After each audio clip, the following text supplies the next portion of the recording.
Em nome dos promotores do 27º Congresso Internacional de Educação Física, FIEP e CONFEF, queremos agradecer ao Dr. Cláudio Augusto Boschi pela esclarecedora palestra sobre a obrigatoriedade dos exames periódicos para avaliar a saúde dos atletas e dizer que muitas vezes aqui no Brasil se brinca um pouco com essa parte da saúde dos atletas.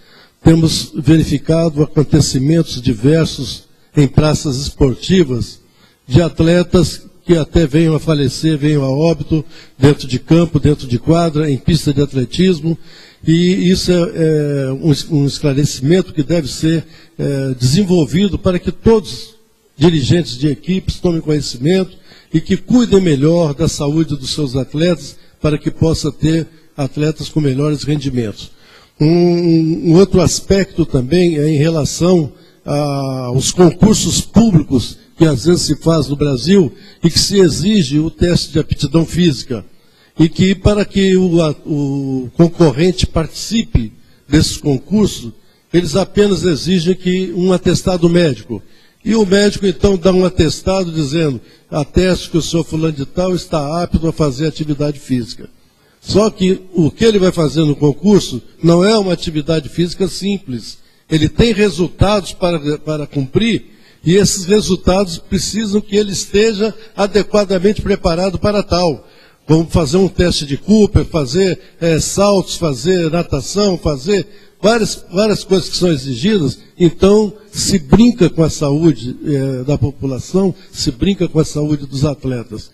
Então, esse esclarecimento trazido aqui pelo Dr. Cláudio Boschi é de grande importância para que cada um de nós, dentro das nossas condições, sempre que for possível, alertar as autoridades sobre esses aspectos de que com a saúde não se brinca. Eu quero agradecer ao Dr. Cláudio Boschi pela palestra e dizer que foi muito proveitosa aqui para todos nós. Como temos ainda um espaçozinho aqui de 10 minutos, eu gostaria de saber se tem alguém que queira fazer alguma pergunta ou algum questionamento que possa vir a elucidar qualquer dúvida que por acaso possa existir.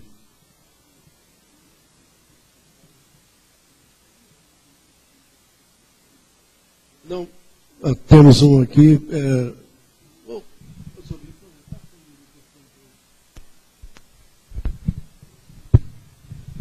Estou achando o pessoal meio tímido, gente, para perguntar. Eu estou muito curioso. Doutor Cláudio, parabenizar pela apresentação. Sou do CREF 14, conselheiro. Eu vejo, não sei se nas outras regiões acontece. Isso. Tá. A questão dos exames periódicos. Em algumas situações no nosso estado lá, ele acaba banalizando. Banalizando pela forma que é feito o próprio exame, da forma que é cobrado. Em algumas academias, alguns clubes, se perde o aluno, se tiver a cobrança do exame, a gente está falando da valorização, né? E essa questão de tabela, desse sentido também, dessa efetivação. Então, me preocupa bastante, né? Por exemplo, morreu aquele jogador do São Caetano, todas as academias usaram, mas as faculdades não se preparam no processo de educação física usar o desfibrilador, né? Nesse sentido. Eu acho que esse posicionamento, acho que é uma preocupação para que nós não ouvimos essa lei que já é antiga, que a gente não consiga colocar ela efetivamente no dia a dia. A aplicabilidade dela, não sei se dos companheiros aqui, dos colegas, é a mesma coisa que acontece, ou se realmente acontece, exame periódico, se é cobrado, o próprio conselho fiscaliza nesse sentido, né? Quer dizer, eu gostaria de entender mais e ter uma segurança maior nesse sentido, para poder valorizar essa importância da saúde, a importância da nossa intervenção nesse sentido, e a questão de não deixar banalizar por si só. Bom, veja o seguinte, foi colocado aqui em parte pelo conselheiro Pimentel, a primeira situação, talvez usando uma outra linguagem, o primeiro paradigma que já foi quebrado é de que o exame médico era suficiente para tudo. Por força de hábito, mais do que por força de legislação, tá? Hoje já se faz avaliações, análises, exames, o apelido que por algum motivo queira se dar, pelo profissional da área específica. Mas nas academias, se fizer a avaliação do cliente, ele não vai querer ou ele não quer ser cobrado. São situações operacionais que terão de ser resolvidas. Dando aula de legislação esportiva ou de ética profissional dos alunos da universidade onde eu ministro aula, eu sempre tenho dito para eles o seguinte: olha, cuidado com o equívoco de querer pura e simplesmente manter o emprego e depois ter um problema no exercício profissional. É uma linguagem um pouco mais chula, mais objetiva, mas tem que ser dessa forma, tá certo? Agora nós precisamos de entender também, aí vamos valorizar a nossa profissão, com certeza. Nós, do ponto de vista só da questão do exercício profissional, nós somos novos. Concordo contigo que as universidades, elas podem não estar implementando a operacionalidade de tudo, mas elas já começam, com certeza, a fazer isso. Exemplo, a separação dos cursos de licenciatura e bacharelado. Nesse tópico específico que nós falamos, o exame periódico para a formação de licenciatura, e quem for formado em licenciatura, é uma visão. Para quem for de bacharelado, é outra visão que acaba se dividindo também, tá? que ainda se subdivide. Isso já está acontecendo. Agora, essa banalização que existe, não está existindo só conosco, não. Eu sou casado com uma médica, e já acontece hoje, e é pediatra, num hospital de pediatria do Estado, e também no Hospital de Servidores do Estado, acontece um fato complicadíssimo. A mãe leva a criança ao hospital, inventando, e o termo é esse, uma doença, para não ter discussão em casa com o filho, com o usuário de droga, com o marido, com o que seja. Ou seja, essa sim é a definitiva banalização. Ou a pessoa que vai para o hospital fica na fila, porque depois ela quer uma declaração de que ela esteve fazendo o exame médico, porque aí ela pode se ausentar do trabalho. Então você veja onde chega, infelizmente, a imaginação. Mas eu venho de uma época, assim como o conselheiro Pimentel, que não existia uma legislação que nós tivemos conhecimento da legislação com tanta intensidade. Mas nós tínhamos um alerta para o exercício profissional. Eu não posso fazer nada com as pessoas se eu não souber com quem eu estou lidando. É esse o recado, é essa mensagem de cada um de nós. E aí a eticidade, ou o aspecto do exercício ético da profissão, vem muito e complementa. Por isso que eu disse várias vezes, mais do que a obrigatoriedade da legislação, é o respeito ao cidadão, o respeito ao ser humano, que é com quem as profissões da área de saúde, e nós temos uma outra situação, por ser da área de educação também, com quem eles lidam. Por isso que a gente tem de ter esse conhecimento. E mais, aí sim, por força de legislação, o Serviço Único de Saúde em qualquer município é obrigado a fazer exames avaliatórios, que é o termo que eles usam lá, exames avaliatórios nas áreas profissionais que tenha no NASF, ou no Programa de Saúde na Família. E uma das 5 áreas obrigatórias, já, porque serão 14, né? Uma das 5 áreas obrigatórias, ou seja, todo posto de saúde terá de fazê-lo, é a educação física. É medicina, educação física, enfermagem, odontologia e psicologia. Mais algum questionamento, por favor?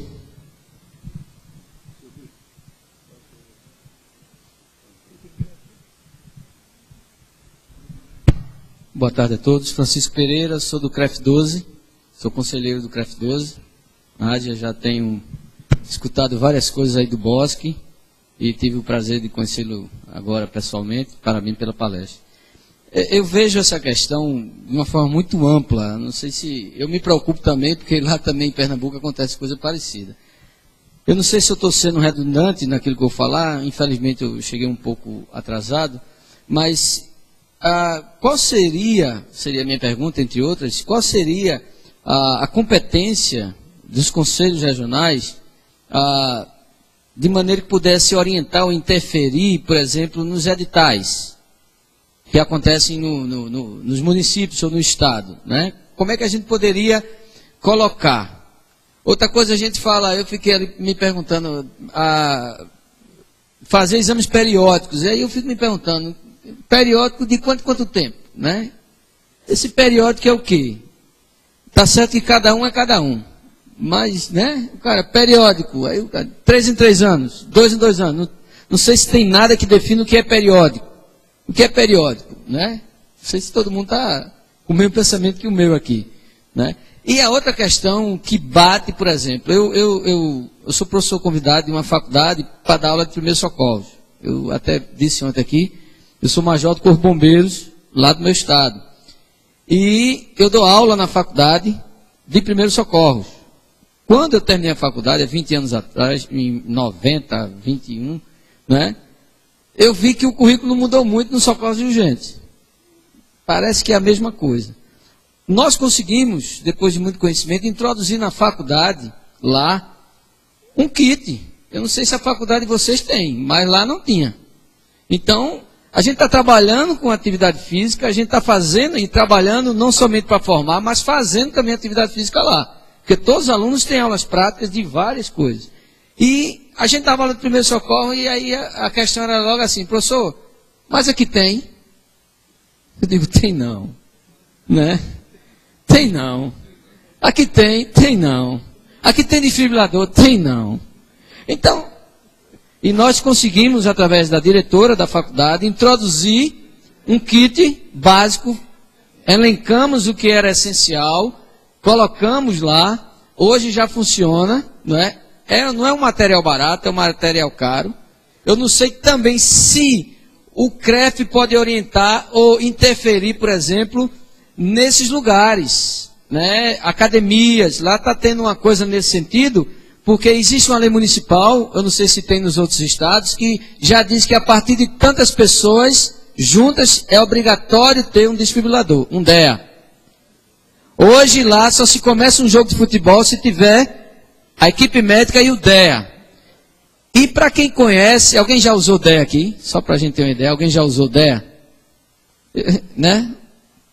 Mas o DEA é até, desculpe aí, mas até um cara que é analfabeto sabe usar, porque ele é autoexplicativo, né? Ele fala, ele diz, e se você apertar com o dedo indicador, diz, não, aperta com o polegar, né? E tem coisa desse tipo. Mas muita gente não sabe usar o DEA, os profissionais, né? E aí, como é que fica essa situação? Será que a gente pode interferir? O DEA não significa que vai 100%, mas que ajude muito, porque o próprio DEA diz, você que usou sabe, se houver uma situação que você precisa usar o DEA, você vai ter que voltar obrigatoriamente para a massagem cardíaca externa. Porque ele faz a leitura, ele dá, se disser, o coração parou, aí você entra com a massagem. Porque o DEA, ele não faz voltar o coração, ele faz parar o coração. Interessante isso, né? Mas ele faz parar, ele sai da arritmia lá, né, da fibrilação, para a parada. E aí você entra com massagem. Então, eu queria saber até onde a gente pode ir com isso. E não sei se eu me alonguei aí. Veja o seguinte, quanto à questão de edital, tá? Porque eu anotei 3 tópicos principais. Quanto à questão de edital, é literalmente possível a intervenção. Tá? Foi o que eu citei num dos slides, mais especificamente o artigo 22 da Constituição, ele estabelece que é competência exclusiva da União legislar sobre o exercício profissional. E a União, no caso do Brasil, ela delega em algumas situações. Ela delega em 3 níveis. Há um nível de delegação informativa. São as profissões que ela controla, chamadas de ocupações profissionais. Há um nível de permissibilidade. São as chamadas profissões reconhecidas, que são 200 em número redondo. E ao nível das profissões regulamentadas. E o próprio nome já está dizendo. A mente cria regras, ou seja, são os próprios profissionais da área que fazem. Em termos de números, uma é 80 regulamentadas, 200 reconhecidas e 4.100 ocupações profissionais. Bom, se o governo deu uma alforria, o governo não, o Poder Legislativo e o governo sancionou uma lei dando alforria a uma profissão, essa profissão tem o bônus da liberdade. E tem o ônus da eterna vigilância. Esse é o preço da democracia, inclusive. Tá certo?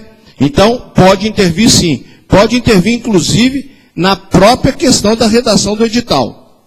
E isso não dá para discutir, não, porque tem uma súmula do Superior Tribunal de Justiça, de número 266, que estabelece isso com total lisura. Quando que ela estabelece isso? Quando ela diz que é obrigatório, na posse, a apresentação do registro profissional, se for o caso. Ela coloca, se for o caso, por causa do que eu mostrei, inclusive o slide aqui, o artigo 5º, inciso 13. É livre exercício do trabalho, vírgula, atendidas as qualificações profissionais que a lei estabelecer. Então, esse, se for o caso aí, não é porque alguém quer, não. É porque, vamos pegar a situação específica da educação básica. São 10 grandes áreas. Só 2 é que são regulamentadas. Educação física e ciências biológicas. Só que o Conselho de Ciências Biológicas entende que a regulamentação para eles é a área de bacharelado, que tem o nome de biologia. A área de ciências biológicas, a licenciatura, eles entendem que não precisa de registro. É o entendimento deles.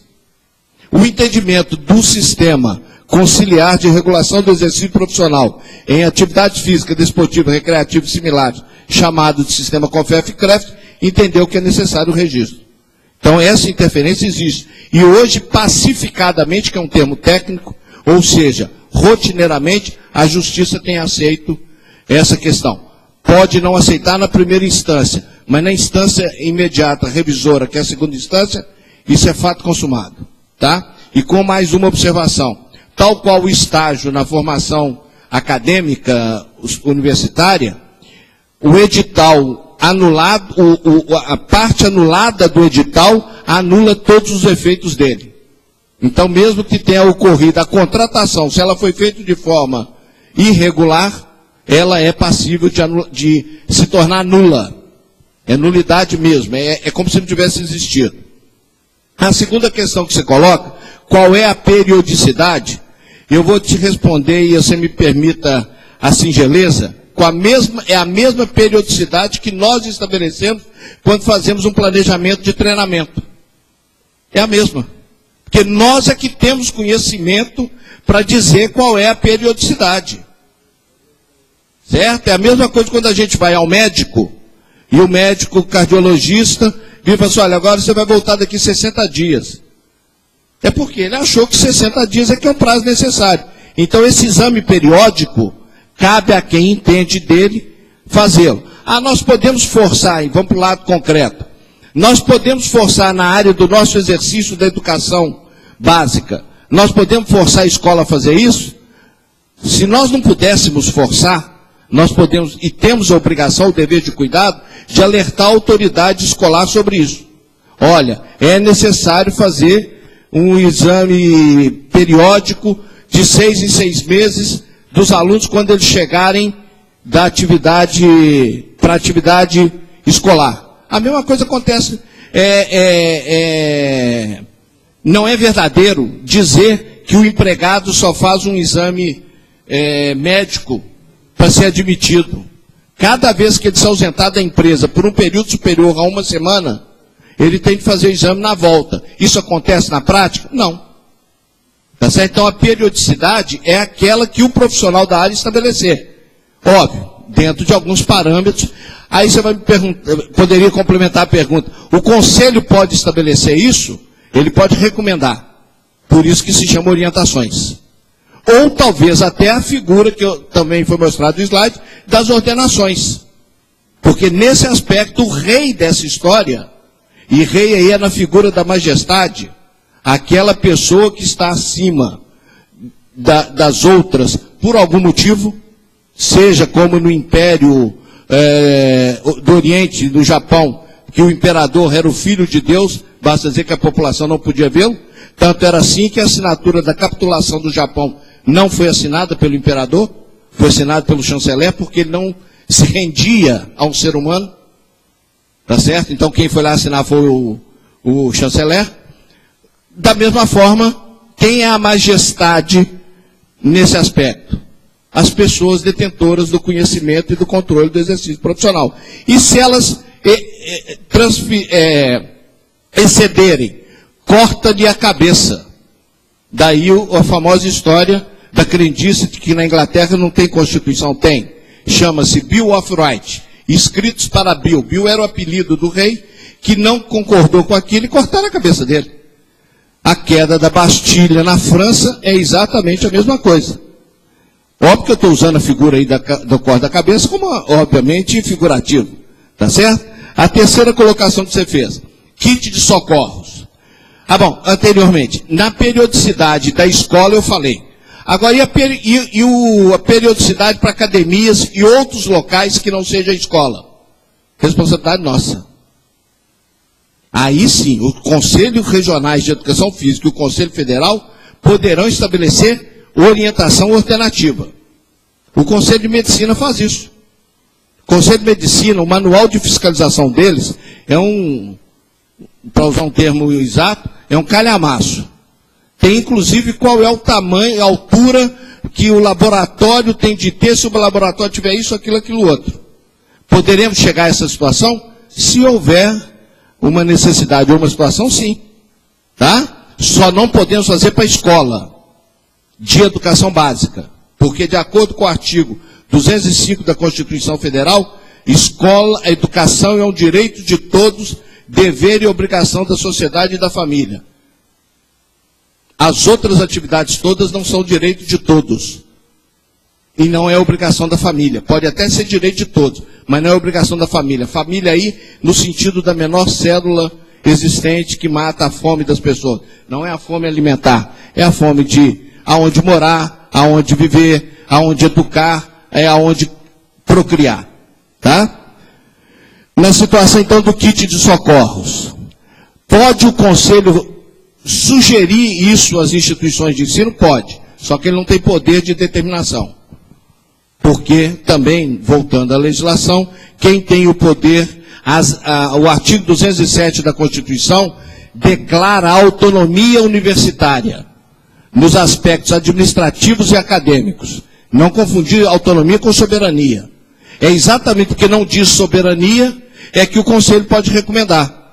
E aonde que ele pode fazer o controle disso? Na hora do registro profissional. A OAB faz de outra forma. Faz através do exame da ordem. A contabilidade conseguiu a mesma situação agora. A medicina faz através do registro da especialidade e especificou que quem forma em medicina é clínico geral. Não pode atuar em situações específicas. Então tem de haver um título de especialização ou de especialidade, que no mínimo 2 anos, chegando a algum caso até 8 anos. Quer dizer, até maior, é mais tempo do que o curso de graduação. E aí vou te dar um exemplo claro, então, na nossa área.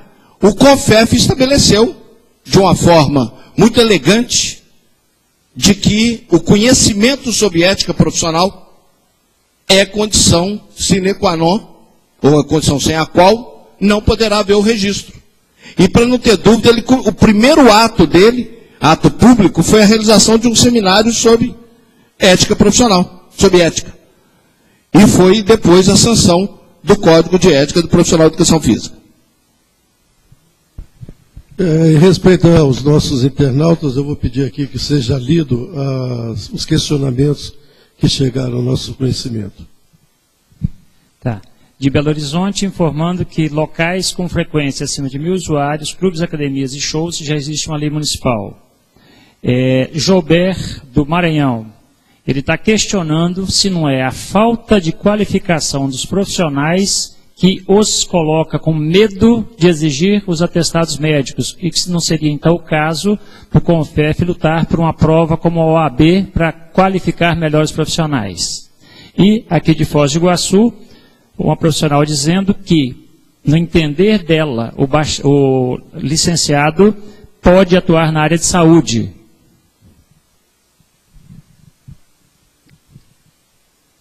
Bom,